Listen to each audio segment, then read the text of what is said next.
So in the last chapter, chapter 7, Miss Catherine Wilcomb Warren comes down to see Mama Ruth from the big house. She's talking to her. They're being pleasant to one another. Mama Ruth is a little confused why Catherine came down to see her, but they chat for a while, and Catherine kind of talks about how she really, really, really did care and considered Hampton, her brother's old wife who passed away, Sarah. She really did consider her a friend and really got close to her. And then when Sarah died, she was pretty devastated.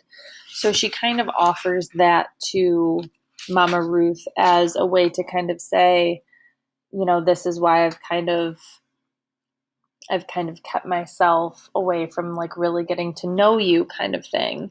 Um, So she kind of says she knows why Hampton decided to marry Mama Ruth, and she really does.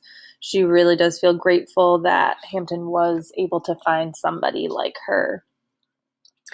At the end, she kind of says to Mama Ruth as they're talking about Joseph, but it kind of switches in her tone, and she kind of says, "He's gone." And she's kind of questioning Mama Ruth. She's not really talking about Joseph. She's talking about Hampton, asking him if he has gone, to which Mama Ruth does reply, yes, he is gone. And remember, Hampton did leave. He's going to go check out the fort where a bunch of the other slaves have run to because the Union soldiers are there to protect them. So a lot of the slaves are fleeing and going there in hopes that the Union Army will protect them. Okay, so now we are on chapter 8. It says, slave laws were the law of the land. What General Benjamin Butler did in declaring slaves to be contraband was to give the North a legally defined term. Refusing to return the escaped slaves to the Virginia slave owners initiated the process that would later lead to emancipation. Chapter 8, Hampton Wilcomb, May 24th, 1861, daybreak, 2 days earlier. Hampton loved the coolness of the forest just before sunrise. Slaves often had to use this secret road to get to the river. He used it also, but especially in these uncertain times. Sometimes he would use this path to leave the plantation at night for a swim or to catch fish. There were times when he would take Callie and Joseph fishing at night, the way his father did when he was a boy. His father had tried to teach him how to catch fish using only his bare hands. His father had said it was a skill to be mastered, but Hampton never felt he would master it. He preferred a fishing pole. But still, he tried. He'd grab hold of a fish, but it would wriggle and wiggle out of his hands. It was Joseph who became the best fish catcher.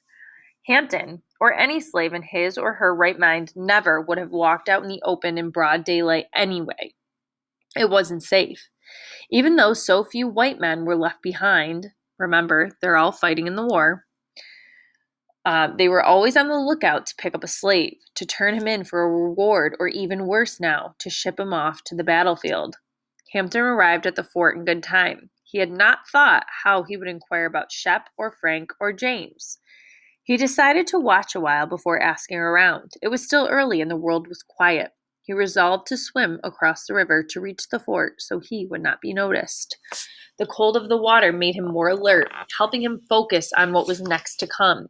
He needed to confirm all of what Raleigh had said before he could act. He hid himself very well in a thicket of brush. Before too long, a Confederate officer rode up to the fort. Hampton did not recognize the man right away, but from the way he was dressed, he appeared to be a major at least. No doubt this business was important, likely something to do with his 3 friends. All of a sudden, the gate to the fortress opened, and the general of the fort rode out on horseback. The 2 officers regarded each other. Neither man would dismount, keeping a proper distance from the other, speaking calmly and in gentlemanly tones to one another. Hampton listened intently as the 2 men talked. The rebel officer spoke first. I am Major John Carey. I am in charge of Colonel Mallory's property, he said. I have come here as we have been led to believe that 3 Negroes, property belonging to Colonel Mallory, have escaped within your lines and are being held here. Major Carey studied the man in blue as he answered back slowly. I am Major General Benjamin F. Butler, and it is true. We hold 3 such persons here. And what is your intention for Colonel Mallory's slaves? My intention is that they will remain here at the fort, Butler said, under our protection. What about your constitutional obligation to return slave property and adherence to the laws of the land? The major asked. The general smiled. Constitutional obligation? Adherence to what law? Of whose land? The rebel officer seemed confused. It is now my understanding that Virginia no longer adheres to the laws of these United States. You have now seceded from the Union. You are now a foreign country, are you not? The general continued slowly. Since these 3 men tell me they were engaged in the construction of artillery batteries for your foreign government, I shall claim them and hold these Negroes as contraband of war. It is just as Raleigh explained, Hampton thought. If the general would not send back Colonel Mallory's 3 slaves, citing Virginia now as a foreign country, then the law no longer stood in Virginia. Virginia had voted to secede or split from the Union and was no longer subject to the laws of the Union, the United States. Hearing this, Hampton abruptly stirred, almost giving himself away. If Hampton's mind had not been made up, it was certainly made up now. He wanted to run home, gather up his family, and return to the fort immediately. Still, he kept to his hiding place behind the shrubs, trying to prevent his excitement from giving him away. Hiding there in the bushes reminded him of his childhood with his sisters. The 3 of them played together. Hide and seek was a favorite game they played. The 2 girls would hide in places so that they could be easily found, but Hampton always found the best spots where he could stay hidden for hours. He would often grow tired of waiting to be found, and Edward Wilcomb would come find his boy snoozing in a tree, too high for anyone to climb to reach him. As a child, he spent many a day in hiding, learning about the secrets of the Wilcomb family and their slaves. Many of the questions he had had about his mother and why he could not see her were finally answered. Catherine always said Hampton had a habit of showing up in places and getting an earful of news. He certainly got an earful today. When he woke, the fort was teeming with activity. When things settled down, he would head back home. He could hardly wait to get back to Ruth and take his family with him to the fort. Hampton did not know how long he had been asleep. He stood up to stretch his legs and felt a churning in his stomach. He realized he had not eaten anything since yesterday, but he did not mind. Soon enough, he would be home. And he stood at the river's edge. As he stood at the river's edge, the sun seemed brighter and the air fresher. Hampton turned to go back home to Ruth to share with her the news of what he had learned. He knew, when he explained everything, she would understand that leaving Bell Hill Farm was exactly the right thing to do. Something caught his eye. He watched a young soldier on a raft on the river. The soldier seemed to be more of a boy than a soldier. He watched the young fellow for a while. The young man was having trouble turning the raft. It appeared his oar had gotten tangled in some brambles at the river's bottom. Hampton tried to motion to the soldier to slow down, that his raft was about to turn over.